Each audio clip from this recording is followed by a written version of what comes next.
Hello, student. Good morning to all. Today is 4th of December 2020, and today onwards we'll start our new chapter. Actually, it is poem that is my books number 14. So we'll see this poem. So poet is not there, anonymous poem writer is there, म्हणजेच अनामिक आहे. कोणी लिहिलेली ही कविता माहीत नाही, त्यामुळे या ठिकाणी अनॉनिमस म्हणजे काय, तर अनामिक व्यक्ती असं म्हणून उल्लेख केलेला आहे.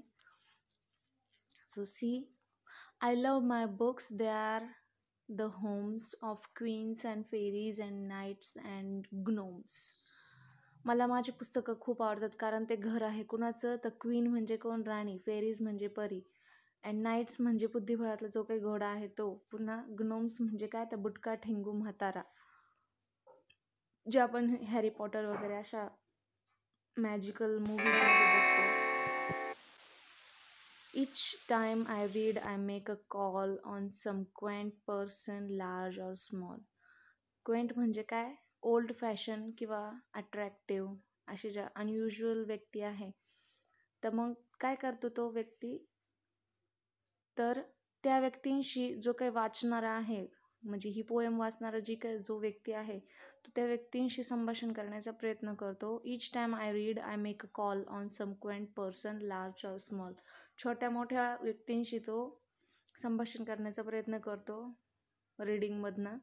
हू welcomes me with a hearty hand. Hearty hand म्हणजे काय, मैत्रीचे किंवा जिव्हाळ्याचे जे काही हात असतात, त्या हातांनी तो त्यांचं वेलकम करतो. And leads me through his wonderland. आणि ते मला मार्ग दाखवण्याचं काम करतात अशा छानशा या वंडरलँडमध्ये. Each book is like a city street. आणि प्रत्येक पुस्तक हे काय आहे, जसे शहरामधले जे काही रस्ते आहे, जसे रस्त्याच्या दुतर्फा खूप काही गोष्टी आपल्याला पाहायला मिळतात, तसे प्रत्येक बुक्स ही काय आहे, सिटी स्ट्रीट आहे. म्हणजे प्रत्येक बुकमध्ये काही ना काहीतरी आहे, फिरण्यासाठी, बोलण्यासाठी, समजून घेण्यासाठी. Along whose winding way I met. Along whose winding way I met. आणि अशाच बऱ्याचशा गोष्टी जे काय आहे त्यांना या बुक्समधनं पाहायला मिळतात, भेटतात.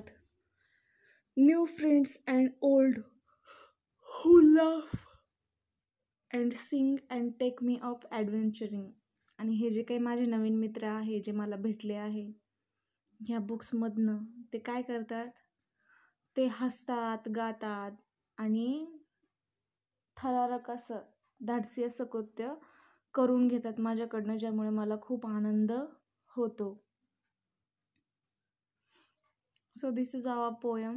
Just read this poem and word meaning I will send you, that you can write down. Okay, have a nice day, take care.